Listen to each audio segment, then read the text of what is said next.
News at 6, working for you. Uber and Lyft have changed the way we get around, but tonight RTV6 asks, are young people getting around the rules and putting themselves in the path of danger? Good evening to you here at 6 o'clock. I'm Mark Mullins. And I'm Amanda Starantino. You can get an Uber or Lyft in just a matter of minutes, and some teens are taking advantage of that, but it is clearly against policy. RTV6's Paris Lubell is uncovering a major problem with Uber and Lyft that has teens cutting corners. Ubers and Lyfts are all over, but before you get into the back of one, you're supposed to be 18 years old.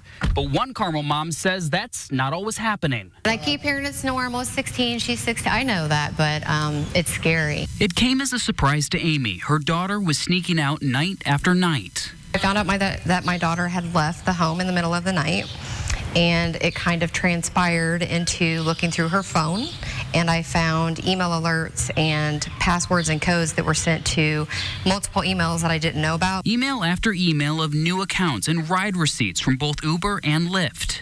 When you have a teenager that's in the middle of a neighborhood in the dark with no bag going somewhere on a school night at 12 a.m., the drivers know that the kids are going somewhere that they shouldn't be. But the big problem, her daughter is only 16.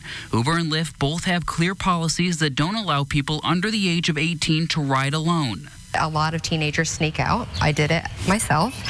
So I'm not naive as a parent, but I feel like I had no idea that within 8 months period of time, all of these Lyft and Uber accounts with credit cards I don't know, whose emails I don't know. Her daughter was using her high school's friends' credit cards for the rides and was able to make Uber and Lyft accounts with no problems. Both company policies say to contact customer service, but when Amy tried, she ran into even more problems. I tried to research reaching out to Uber, but you have to actually log into an account. I couldn't find a direct email or a number just to contact them. And for Lyft? I looked online and there was an actual email contact for Lyft, so I left them an email, and then 2 days later I got a response that didn't make any sense. The email Amy received back says only the account holder can gain information about the account. We reached out to both companies. Uber said they direct drivers to ask for ID if the rider looks under 18 years old. And Lyft never got back to us. It's just scary. Uber and Lyft say it's up to the driver to determine if that person is underage. If they believe they are, they're supposed to contact customer support so they can investigate. Reporting tonight, Paris Lubell, RTV6. So you may be wondering, what can parents do if they run into a similar issue? We asked both companies that question. They didn't have an answer for us. A new service called Bubble Rides has also been making the headlines. The new service is for underage children to get rides to places like sports practices. Drivers are either active or retired police officers and first responders. The service is in the Dallas-Fort Worth area right now, and the company is looking to expand to other areas. It is a Storm Team 6 alert day as we transition into cooler temperatures for the weekend. We are keeping an eye on a cold front that will bring scattered thunderstorms to central Indiana. I'm here with Kevin Gregory, who has first look at your evening forecast for us. 72 now, 50 degrees when you head to work tomorrow morning. Quite a drop. Yeah, the transition is underway. The rain not widespread so far, and I don't know that it will be that widespread. Scattered thunderstorms with a low severe risk. The main threat would be damaging wind from any of the stronger storms. It's already windy. There's your south wind at 16. We've had strong gusts. 72, that's our current temperature. The dew point is 62. When we get to 65 is when you start to say, well, it's humid out. We haven't reached that. Eastern two-thirds of the state where we may have an isolated strong to severe storm. As you look at the radar, you have to really get close up to find some of these downpours just northeast of Frankfurt, others between Kokomo and Tipton, and this line may come together a little bit more over the next hour or two, I'd say between now and 9. Details ahead, and then the changes through Mother's Day coming up. Tonight we have new details about what led to an arrest in a deadly shooting along the rail trail in Zionsville. Police say distinct footprints in the mud, a discarded gun, and DNA helped them identify James Earl Hughes as the chief suspect in the death of Samuel Bennett. Police say Hughes shot Bennett twice. Bennett's body was found the morning of April 28th in a retention pond near the rail trail. Investigators found the gun nearby. They tracked it to a man who told police he sold the gun to Hughes in 2018. Tonight, the Bennett family released a statement which says, in part, quote, "We appreciate the outpouring of support from the community and ask only to be provided with privacy and your continued prayers as we deal with the unimaginable loss of our beloved Sam." Two men accused of shooting two judges will make their initial court appearance tomorrow. Metro Police arrested Alfredo Vasquez and Brandon Kaiser earlier this week after releasing surveillance video of them. Both men face charges in the shooting of Clark County judges Andrew Adams and Brad Jacobs. That shooting happened May 1st in the parking lot of a White Castle restaurant near Lucas Oil Stadium. The judges were in town for a judicial conference. They are expected to make a full recovery. New at 6, the Marion County coroner has just identified the woman hit by a train early this morning on the west side. The autopsy shows 35-year-old Autumn Lynn Jarquin died from blunt force trauma injuries. Police say she was walking in the middle of the tracks near South Lyndhurst Drive and Bertha Street in the rain when she was hit by the oncoming train. She died at the scene. It was a very tragic reminder of the dangers of work zones, and it had a lasting effect on a lot of people. It's been 5 years since two highway workers were killed along I-69 near Castleton. Construction is already happening on our highways. Now that the weather is getting warmer, RTV6's Stephanie Wade speaks with safety officials who say you need to hear this warning to slow down in work zones now more than ever. These two memorials serve as a reminder of what happened 5 years ago today, where two construction workers were killed by a driver while working along I-69. They're hoping it's not the last time they kiss their spouse goodbye. And for some of these people, unfortunately, it is. It's hard to forget the scene that day. The traffic backed up for miles and the loved ones, families lost. Two men, 24-year-old Cody DeMoss and 49-year-old Kenneth Dwerson, were killed while removing construction barriers at the end of a work zone. The driver now serving time behind bars. But you got to realize there are a lot of people with families that are working on those projects. And, you know, sometimes there's just a barrier between them and a vehicle that should be going 45, but might actually be going 70 miles per hour, and that's quite dangerous. Pete Rimsons with the State Building and Construction Trades Council says on average 3 to 4 construction workers will be hit and killed each year in Indiana. If you're a construction worker out there all the time, it's 10 times as dangerous as it used to be. The barrier walls that separate traffic from workers are movable. They're not mounted to the ground, so a car traveling fast could easily crash into one, and it wouldn't protect someone from being killed. But what I see a lot of is selfish drivers, people that are only worried about getting to their destination as quickly as possible, and anything else is an inconvenience. And I think that by itself creates aggressive drivers. If you're caught speeding in a work zone, each county has different fine amounts that range from $200 to $500 for your first offense. The common excuse is I couldn't move over, or I didn't see you in time, but they're not valid excuses. State police tell me this goes beyond the law. This is about one human being courteous of another.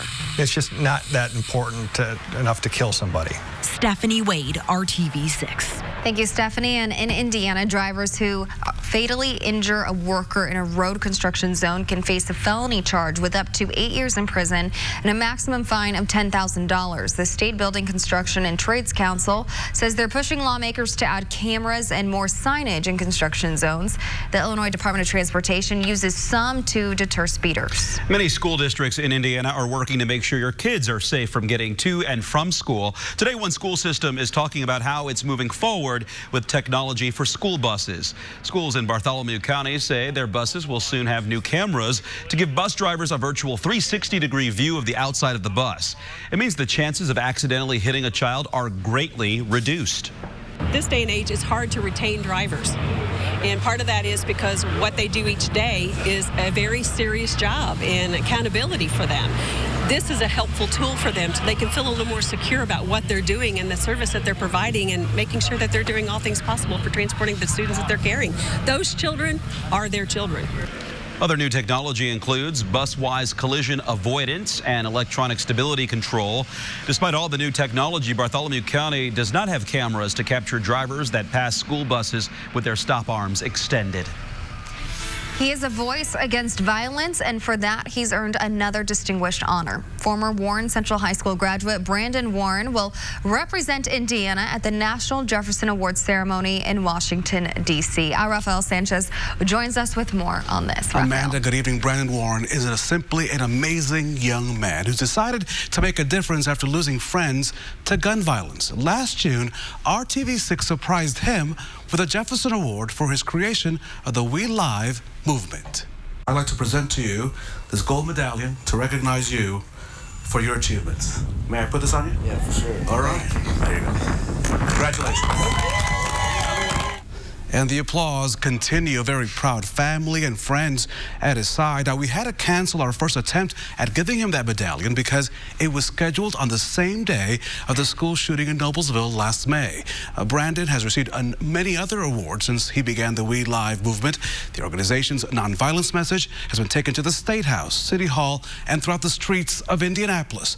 Now, Brandon's efforts impressed the members of the local Jefferson Awards committee. The committee recently nominated him, as Amanda said, to represent all of Indiana at the National Jefferson Award Gala. It's being held in Washington, D.C. on June the 18th. It's an honor. It's extremely an honor. I think about what's gotten me here, who's gotten me here, including my family, my loved ones, but, also still remembering my close loved ones that I've lost on the way, to keep doing what I do.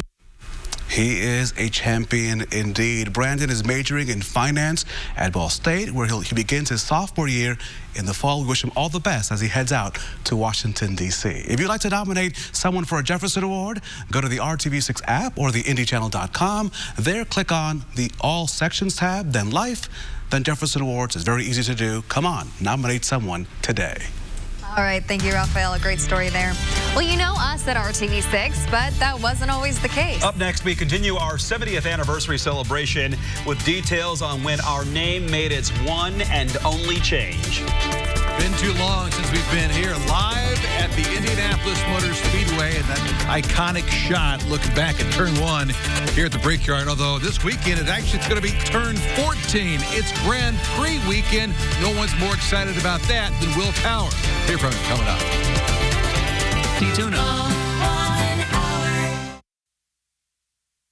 This is RTV6 News at 6, working for you.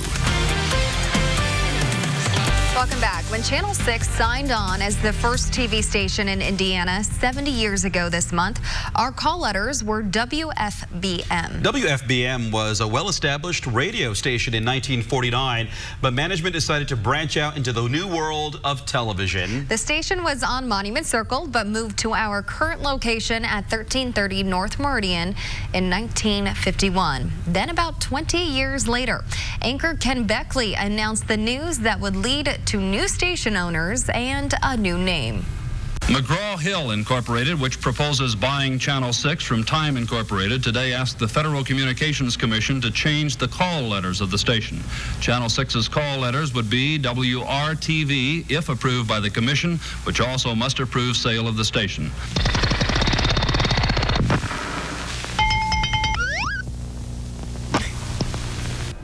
Well, WFBM became WRTV in June of 1972. Ken remembers it was a big change for the staff and viewers. That was a bit of a challenge for us because everything WFBM, woof boom. A lot of your viewers would remember the words woof boom as being commonly used for especially WFBM, AM and FM. But we became WRTV, and so the station management required that going into each commercial break during the newscast, we had to say WRTV, we are TV, to get across this WRTV. And we got so tired of it and didn't want to do it, but they insisted, and they said that once you are just so sick of it, you can't say it again, the public finally will grasp that it is WRTV. Well, when we changed our name to WRTV, we were still an NBC affiliate. Another big change came 7 years later when we switched to ABC. Well, Ken left Channel 6 in the late 1976, but his professional life always linked him to communications. That included an 18-year stint with H.H. Gregg as a company executive and the face you saw and the voice you heard on commercials promoting the company. Well, Ken is now enjoying retirement. And we still are TV. Let's put the clouds in motion. They're building into some downpours across west central Indiana. Find those for you in a second. We've not had much in the way of any sunshine breakthrough. Rain chances will continue to increase between now and 10 o'clock tonight. Quick look at the radar. We'll go to the north first. Downpours headed through portions of Howard County, just west of Kokomo and west of 31. As we slide to the southwest, a little more numerous. No lightning showing up yet with these. Moving southwest to northeast, they'll bring a quick downpour. Cooler air arriving. 67 in Lafayette, 72 right now in Bloomington. And look what happens. You get into the 40s for temperatures in Iowa and Wisconsin. 7 o'clock from roughly Terre Haute through Indy to Muncie. A line of showers, isolated thunderstorms. Those slide slowly to the east-northeast, and by 11, starting to push off to the east. And our wind will have shifted then out of the west, and that will allow this to happen. Temperatures in the morning right around 50 degrees, and that's where we'll stay. In the 50s, cloudy skies, middle to upper 50s. If you hit 60 tomorrow, consider yourself lucky. The chance for rain comes, it looks to be later in the day Saturday. On a Sunday in the morning hours, first half of the day, and temperatures will be cool both days when we should have an average high, as we mentioned, in the low 70s. Temperatures at the track, 16th in Georgetown in the 50s. Can't rule out showers, but they have tires for that.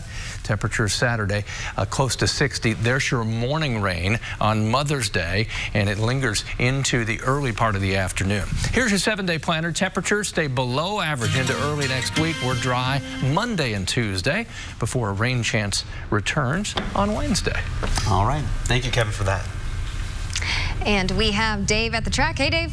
Yep. Grand Prix weekend leads things off during this month of May. And here at the Indianapolis Motor Speedway, some setup still going on, although all of the pit stalls are ready to go. 9:10 is the first practice tomorrow morning. Now, when it comes to the Grand Prix, let's flash back to last year's 5th IndyCar Grand Prix. No one's more excited about these races than Will Power, because when it comes to the road and streets, this dude's usually up front. Started from pole last year. Had to battle rookie Robert Wickens on lap 50. Remember, Wickens had a brilliant drive. Managed to finish 3rd last year, but Power got around Wickens. Led 3 times for 56 laps and picked up his 3rd IndyCar GP win. Of course, he went on to sweep the month with a win of the Indy 500 as well. But for Will, you can bet he loves this month of May. It showcases what IndyCar is all about. You know, you've got to be very good at road courses and ovals. You know, this is a fantastic road course, great for the fans. You know, there's a lot of good viewing points, and I think it produces great racing, long straights, and it's just a cool way to start the month off. It is at that. And one other major storyline coming into the month, Colton Herta. In late March, still at the age of 18, Herta picking up his first win in just his 3rd career IndyCar race. Had to hold off Joseph Newgarden, Ryan Hunter-Reay, Graham Rahal on a restart. Things haven't gone so well since. They had mechanical issues down in Alabama. He crashed out at Long Beach. All of that, of course, that was a month ago. He was asked if he enjoyed the break, the time off since then. It's been crap for me. I crashed at Long Beach, and it's a long time to not be in a car in between having 2 kind of back-to-back bad results. But we did get a lot of testing in. We got to do a test here on the Speedway, and then a Honda engine manufacturer day on the road course. So it's always nice to get back in the car. That's the best thing. So that's the driver. The other half to this story is the ownership. And coming up tonight at 7:30 at our first Trackside 6 special of the month, we will detail the story of George Michael Steinbrenner IV. In fact, take a look at George earlier this season. Certainly he was a part of that win at Circuit of the Americas. While the name Steinbrenner is known for baseball, George has been around racing for a long, long time. His dad, Hank, used to own an NHRA team. George is also cousins with Tony Renna, who died in an IndyCar testing accident some 15 years ago. His uncle is Chris Simmons, a longtime engineer for Scott Dixon, and he and Colton Herta spent a lot of time together in Europe. So as you might imagine, the ownership role fits him just fine. In theory, you could hire a driver that's actually older than you are. Yeah. I think I got lucky that Colton was a couple years younger than me, so it didn't look too out of place. But I was lucky with Colton to have a friend of several years to sort of learn the driver-owner relationship and that dynamic. He's just 22 years old. Our first Trackside 6 special of the month. Also at home with Mario Andretti. Brad Brown with the Workout Warriors of Scott Dixon and Tony Kanaan. And our Throwback Thursday 40 years ago with the legendary Rick Mears. All setting the stage 7:30 tonight only here on RTV6. Meanwhile, the news at 6 continues after this quick timeout. Keller and Keller. Tonight at 11, technology that now helps save hundreds of lives a year was brand new 30 years ago. We're taking a look back into the RTV6 archives at IFD's first defibrillator rescue. That's coming up at 11. And this all leads up to May 30th when former anchors Clyde Lee and Dion Willis lead us in a 1-hour special at 7 p.m. 70 years together, RTV6 working for you. We hope you'll be able to join us. We're very excited about it. Up next is World News. Good night.